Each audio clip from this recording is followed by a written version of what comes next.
was Chicago, the home of O'Hare International Airport and Midway Airport, which is near my home. Together, O'Hare being the busiest airport in the country, and together they host over 105 million passengers every year. This past week, while back in town, I convened several meetings on infrastructure to hear what people in my district are thinking and what they're hoping for in terms of infrastructure investment.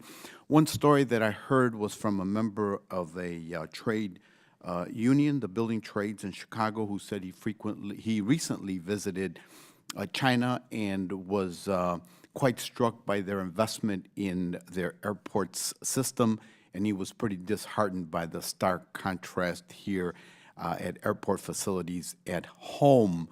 So I think that is a real shame, and more reason why we need to consider investing in airport infrastructure to address the issue of increased capacity, reduce congestion, implement technologies, and keep us safe and our systems efficient and accessible. Having said that, a couple of questions back to Mr. Scribner. In your testimony, you go into significant detail about the historical application of AIP and PFC funding at O'Hare, like other airports presently, including Memphis, LAX, and LA. There are multi-million-dollar projects underway. Chicago is about to kick off an $8.5 billion modernization program. First, can you describe to me the different types of projects that are eligible for AIP and PFC funds and where those eligibilities diverge in practice? Right. So under the law, AIP is generally eligible for the airside projects, the taxiways, runways, aprons, land acquisition, and so forth.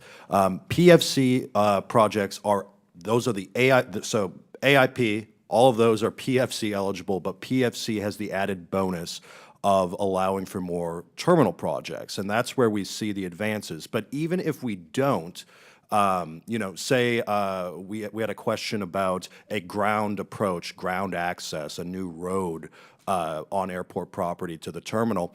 That's eligible under AIP and under PFC, but the PFC, importantly, unlike AIP, can be used in financing, can be used to service debt. That's something AIP can't do. So this flexibility, and this gets down to the fundamental benefit of the PFC over AIP, it's more flexible. It allows for different types of funding and financing options that AIP just can't have, and that means that you're going to see more efficient airport investment and resulting operations. So in cases like O'Hare, where carriers argue that airports' capital needs can be met largely by private investment, are there types of projects that only AIP or PFCs address that airline carriers may inadvertently neglect or lack the incentives to robustly fund? So I think this gets at a long-term debate between airports and airlines.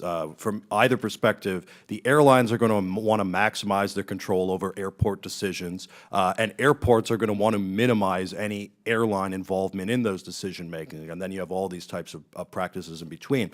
But as we've seen, with beginning in the 1950s and in more recent history, when the airlines say we're going to finance something for you, they're not doing that out of the goodness of their heart. They're going to want something in return, and often what that's meant is they're going to get long-term exclusive use